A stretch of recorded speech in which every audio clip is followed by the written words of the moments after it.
आज हम बात करेंगे दुनिया के सबसे बड़े हिंदू मंदिर की, वो मंदिर जिसका निर्माण आज भी आर्कियोलॉजिस्ट के लिए एक पहेली है। और सिर्फ इस मंदिर की रचना ही नहीं बल्कि इस मंदिर को बनाने वाले लोग भी किसी पहेली से कम नहीं थे। क्योंकि वो लोग कौन थे, उन्होंने इस मंदिर को कैसे बनाया था, वो कहाँ रहते थे और वो इस मंदिर को जंगल के कब्जे में छोड़कर क्यों चले गए। ऐसे कई सारे सवाल है जिनके जवाब आज तक शोधकर्ताओं के पास नहीं थे। लेकिन पिछले कुछ महीनों में कई सारी एडवांस टेक्निक का यूज करके इस मंदिर के रहस्य को खोजा गया है और उन सारे सवालों के जवाब अब मिल चुके हैं कि इतना बड़ा मंदिर क्यों बनाया गया था, इस मंदिर को बनाने वाले लोग कहाँ रहते थे, इस मंदिर के नीचे ऐसा क्या स्ट्रक्चर मौजूद है जो इतने विशाल मंदिर को पानी के ऊपर टिकाए खड़ा है। वीडियो काफी इंटरेस्टिंग होने वाला है, तो इसे पूरा जरूर देखिए।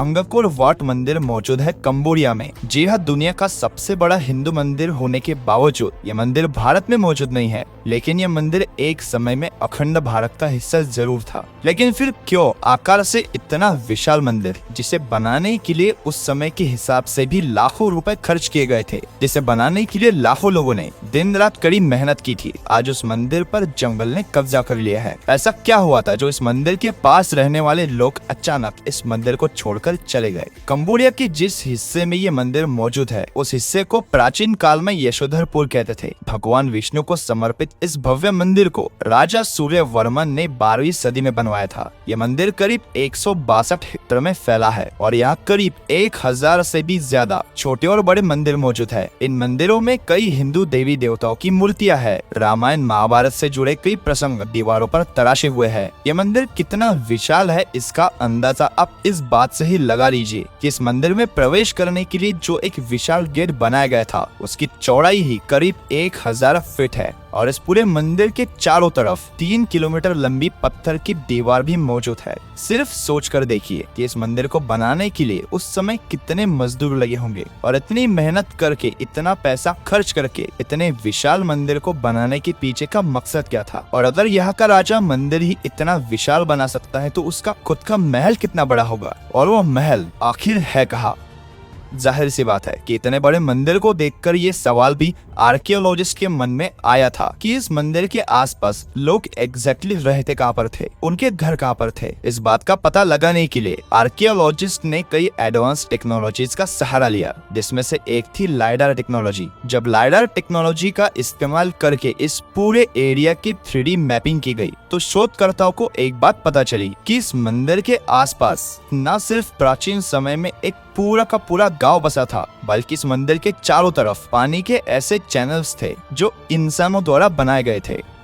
इस मंदिर की रचना पर अगर हम नजर डालते हैं तो ये बात पता चलती है कि इस मंदिर के निर्माण में कई सारे बड़े बड़े पत्थर इस्तेमाल हुए थे और वो आकार में इतने बड़े थे कि सिर्फ एक पत्थर को तराश कर उसे अपनी जगह पर ले जाकर बिठाने के लिए घंटों का समय लगता होगा। ऐसे में लाखों पत्थरों का इस्तेमाल करके इतने विशाल मंदिर को कैसे बनाया होगा, इस सवाल ने आर्कियोलॉजिस्ट को परेशान करके रखा था, जिसका जवाब लाइडार मैपिंग के बाद उन्हें मिल गया। इस मंदिर के चारों तरफ पानी के ऐसे चैनल्स बनाए गए थे जिनका इस्तेमाल तराशी हुए पत्थरों को अपनी जगह से इस मंदिर के पास पहुंचाने के लिए किया जाता था। लेकिन अभी भी सवाल कई सारे थे, जैसा कि इतना विशाल मंदिर बनाने वाले साम्राज्य के पास इतना पैसा कहां से आया था और वो टेक्निक कहां से आई जिससे इतना कॉम्प्लिकेटेड स्ट्रक्चर वहां खड़ा हो पाया। जैसे ही इस विषय में खोज आगे बढ़ी, खोजकर्ताओं को इस मंदिर के इंटरनल स्ट्रक्चर में मिस्टीरियस आयरन प्लेट्स मिली। इस मंदिर के कंस्ट्रक्शन में इस्तेमाल किए गए बड़े बड़े पत्थरों को आपस में जोड़ने के लिए इन आयरन प्लेट्स का यूज किया गया था और ऐसे इस मंदिर में हजारों आयरन प्लेट्स बिठाई गई थी। इन प्लेट्स के मिलने के बाद रिसर्चर्स को कई सवालों के जवाब मिल गए, तो साथ ही कुछ नए सवाल भी खड़े हुए, जैसे कि इतनी सारी मेटल प्लेट्स के लिए इतना लोहा कहां से आया। इस सवाल का जवाब रिसर्चर्स ने मंदिर में ढूंढने की कोशिश की, लेकिन उन्हें जवाब नहीं मिला।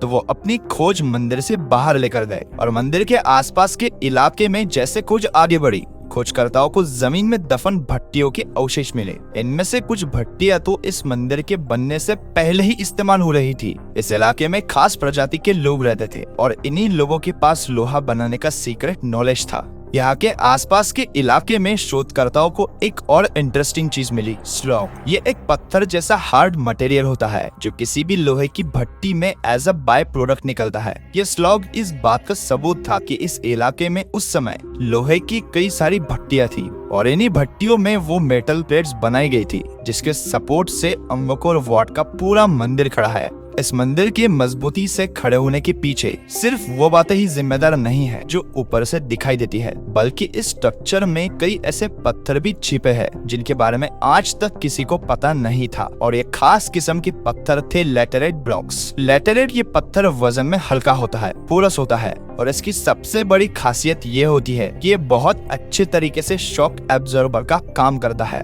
इस पत्थर के मिलने के बाद एक सबसे बड़े सवाल का जवाब मिल ही गया कि आज तक कोई भी बड़ा भूकंप इस मंदिर को नुकसान क्यों नहीं पहुंचा पाया था। चलो, भूकंप से इस मंदिर को कौन बचाता है इसका पता तो चल चुका था, लेकिन इस मंदिर के चारों तरफ मौजूद पानी में ये मंदिर कभी डूबा क्यों नहीं, इसके पीछे की वजह क्या थी। इस मंदिर को बनाने वाले लोग काफी होशियार थे। वो जानते थे कि इस मंदिर के आसपास मौजूद पानी कभी भी इस मंदिर को लेकर डूब सकता है और इस मंदिर को दूसरा खतरा था इसके नीचे मौजूद जमीन से जो धीरे धीरे सूखने लगी थी। इस प्रॉब्लम का सोल्यूशन भी उन लोगों के पास तैयार था। इस मंदिर के चारों तरफ उन्होंने पानी के ऐसे मोड्स बनाए जिनमें पानी भरकर वो मंदिर के चारों ओर घूमता था और पूरे मंदिर के निचली जमीन को गीला करता था। और इससे होता यह था कि मंदिर के नीचे मौजूद जमीन कभी सूखी नहीं, वो हमेशा गीली और मजबूत रही। इससे मंदिर को एक मजबूत प्लेटफॉर्म प्रोवाइड हुआ जिसने इस मंदिर को पानी में डूबने से बचाने का काम किया। अगर मंदिर के आसपास मौजूद पानी को स्ट्रेटेजिकली पूरे मंदिर के नीचे मौजूद जमीन में इक्वली डिस्ट्रीब्यूट नहीं किया जाता तो इस जमीन को सूखने में और इनमें क्रैक्स बनने में ज्यादा वक्त नहीं लगता और इससे इस पूरे मंदिर को नुकसान पहुंच सकता था। इस मंदिर से जुड़ा और इस सभ्यता से जुड़ा एक आखिरी सवाल अभी भी मौजूद था कि आज इस मंदिर की हालत ऐसी क्यों है। क्यों आज इस मंदिर पर जंगल ने पूरी तरह से कब्जा किया हुआ है और इस इलाके में ऐसा क्या हुआ था कि इस मंदिर में अचानक पूजा अर्चना बंद हुई और लोग इस मंदिर को और आसपास के इलाके में मौजूद अपने घरों को छोड़कर चले गए। वो लोग इतने होशियार जरूर थे कि उन्होंने अपने खाने का बंदोबस्त अच्छी तरह से कर लिया था, क्योंकि इस मंदिर के आसपास के कई सैकड़ों एकड़ इलाके में राइस प्लांटेशन के सबूत मिले हैं। यहाँ पर इतना राइस उगाया जाता था जो लाखों लोगों का पेट भर सके। तो फिर अचानक ऐसा क्या हुआ कि इतना सारा खेत भी लोगों का पेट नहीं भर सका। इस सवाल का जवाब आर्कियोलॉजिस्ट को इस मंदिर से 3 किलोमीटर दूर मौजूद एक पत्थर के स्ट्रक्चर से मिला। इस स्ट्रक्चर का अभ्यास करने पर खोजकर्ताओं के ध्यान में ये बात आई कि उस स्ट्रक्चर का जो सबसे निचला स्तर था वो पूरी तरह से एक्सपोज्ड था, जबकि एक समय में ये पूरा इलाका नदी के प्रवाह में डूबा था, जिससे ये बात पता चले कि अचानक कम हुए पानी के स्तर की वजह से यहाँ के लोगों को परेशानी का सामना करना पड़ा। चावल के खेतों के लिए उन लोगों ने जो इरिगेशन सिस्टम बनाई थी वो सिस्टम पूरी तरह से फेल हो गई थी, जिससे यहाँ उगने वाले चावल में बुरे तरीके से गिरावट आई। धीरे धीरे खाने की तलाश में लोग यहाँ से दूसरी जगह जाकर बसने लगे और इस क्षेत्र की आबादी कम हुई और धीरे धीरे हालत इतनी खराब हुई कि सैकड़ों सालों तक गुमनामी में रहने के बाद जब दोबारा ये मंदिर दुनिया के सामने आया तो इस मंदिर पर जंगल ने पूरे तरीके से अपना कब्जा कर लिया था।